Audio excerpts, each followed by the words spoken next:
Hello and welcome to the 5 things you should never include on your resume. Hi, my name is Lisa Carter. I'm a job and career transition coach. And in this presentation, I'm going to share with you the 5 things you should never include on your resume and the most important underlying reason why you should never do so.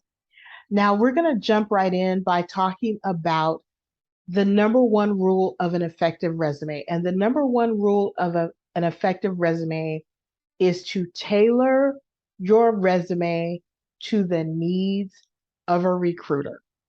Now, the reason that this is important is because a recruiter is going to be most likely the person to first search for your resume, to find your resume, and to review your resume. So when you have some inside information about what a recruiter really needs, it helps you to create a more effective resume.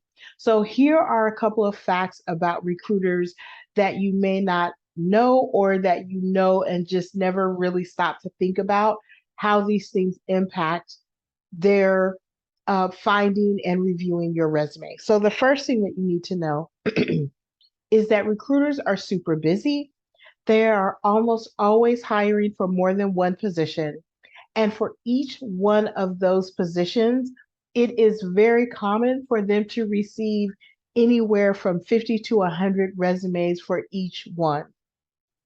So when you think about creating an effective resume, you want to make sure that your resume is easy for a recruiter to find and to quickly visually scan so that they can determine whether you are the right candidate for their position. So as we walk through this presentation, I want to just make sure that I share with you like the top 5 mistakes that you absolutely want to avoid. The first of those mistakes is sharing too much of your work experience. So this is a hard and fast rule. When you are including work experience on your resume, you don't ever want to go further back than 10 years. Anything further than 10 years is probably one, irrelevant, and two, is going to make your resume longer than the 2 page limit, which is also a hard and fast rule. So the only time that you ever break the 10-year, 2 page rule is if a employer specifically requests more information. Now, if you're thinking to yourself, Lisa, that's crazy. Like, I've been working for 15 years, I have this amazing experience. I need you to circle back with me to a recruiter's life.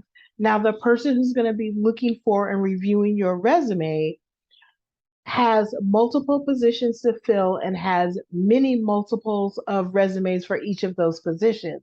So, from a very practical perspective, does a recruiter have time to review 500 resumes a day that go on for 3 to 4 pages and that have, 15 to 20 years of experience each? Even if you can see that your experience beyond that 10 years is valuable, I would recommend that you do not, under any circumstances, break the 10 and 2 rule. From a practical perspective, a recruiter is just not going to have time to read it. 9.99% of the time, they'll just sit your resume aside and they'll say to themselves, I'm going to get back to it. And the truth is, they're never going to get back to it. So make sure that your resume work experience does not extend beyond the 10 years and the 2 page limit. Now, the second thing that you want to avoid is any pictures or graphics on your resume.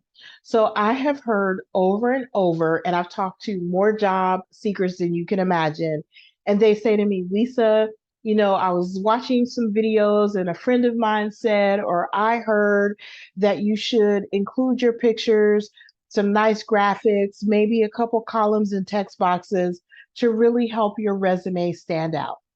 This is what I have to say to that. When you do that on your resume, It will make your resume look amazing. It will look beautiful. But from the perspective of a professional recruiter, they will never look at those things and say, oh, Melissa has a great looking resume. I think I'll invite her to interview based on that. What the recruiter is going to notice is, oh, wow, this is a really great resume. And then they're going to dive right in to the specifics of what they need to see.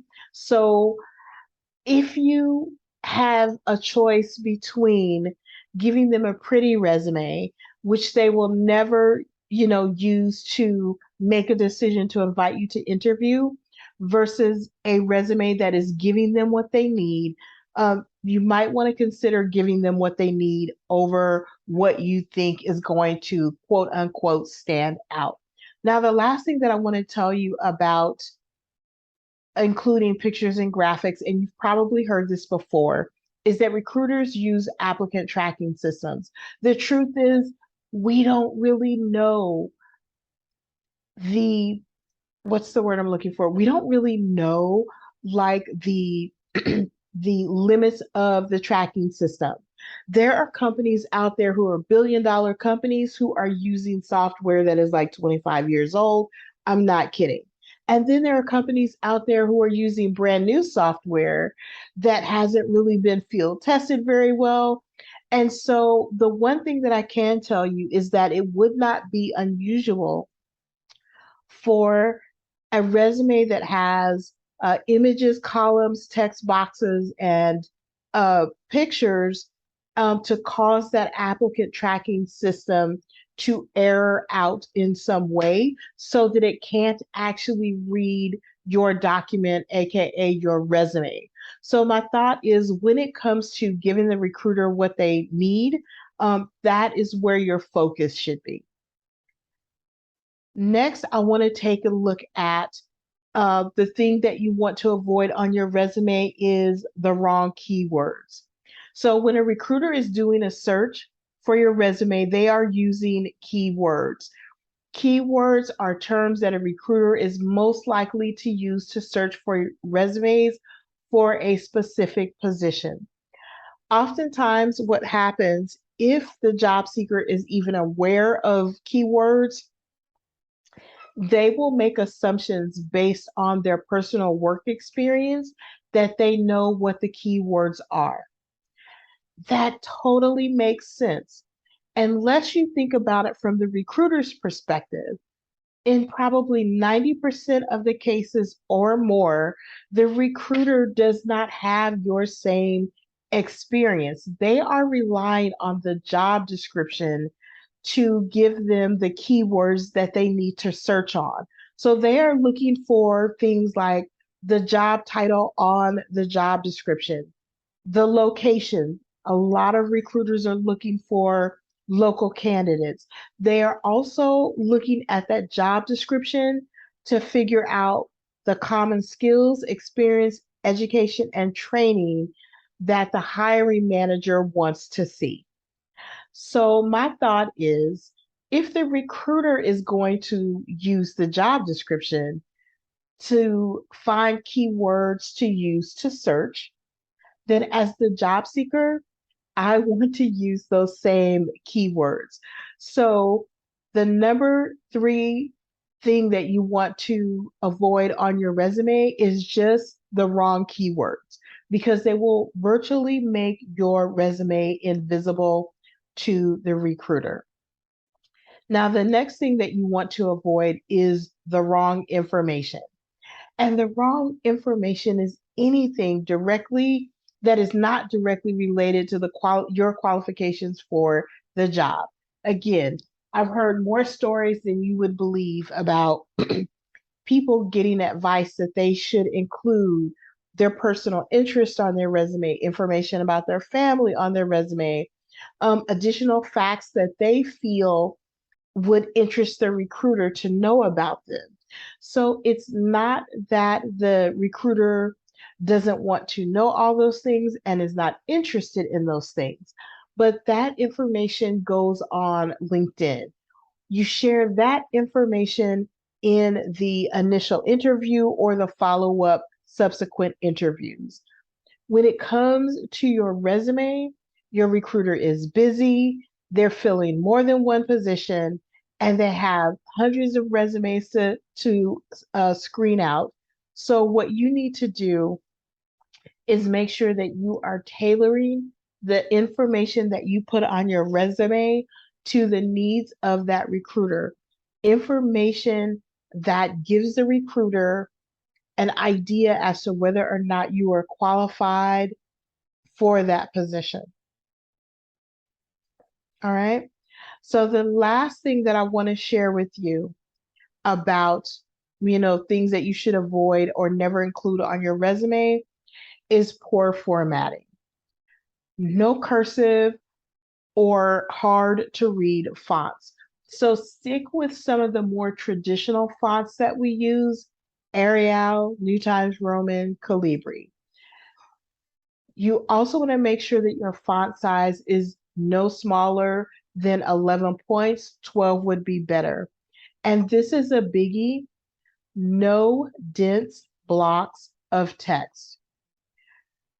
When a recruiter is trying to visually scan your resume, if you have 10 inches of 10-point font explaining everything that you've ever done for the last 10 years, it is just too much. And even if you're qualified, and even if they scan it and think, oh, this person is probably qualified, but it's too much for them to wade through.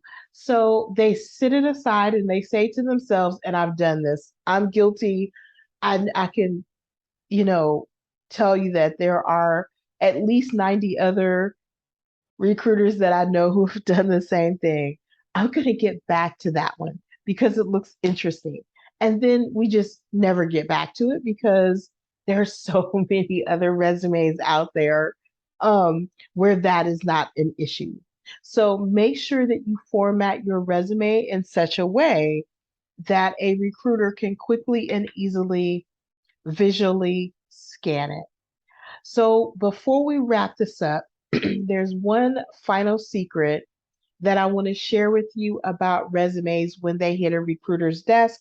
And I've kind of hinted around to it throughout this presentation.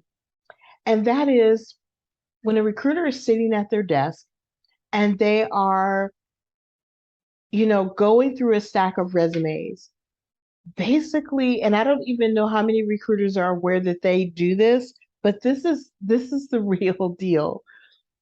They are going through those stack of resumes and they are looking for anything that looks wrong, feels wrong, or that motivates them to want to sit that resume aside until later.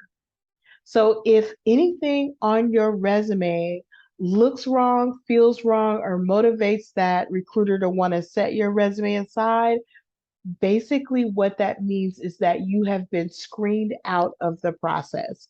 So the final secret is your resume is going through a screen out process before it ever makes it to the hiring process. So don't do anything to get your resume screened out. Now, if you're wondering how to do that, how to create a resume that I call recruiter ready, we have a online course. It takes less than an hour to complete, and we walk you through the entire process of creating a recruiter ready resume, one that includes the right keywords, the right job title, results oriented qualification statements. We walk you through the correct structure to use. We show you the correct structure to use. We also include 2 resume templates. In this course, you also have access to me. You can ask me 3 questions and I'll reply to those 3 questions. So our online course is amazing. It is quick to complete. It is very practical and it is designed to get you building your recruiter ready resume within an hour of completing watching the online course. It also includes some really nice bonuses and goodies. So if you're interested, look down below in the comments. I'm going to put in some additional details about the class, and I'm going to give you a link to access the class. So I am hopeful that this presentation was helpful to you.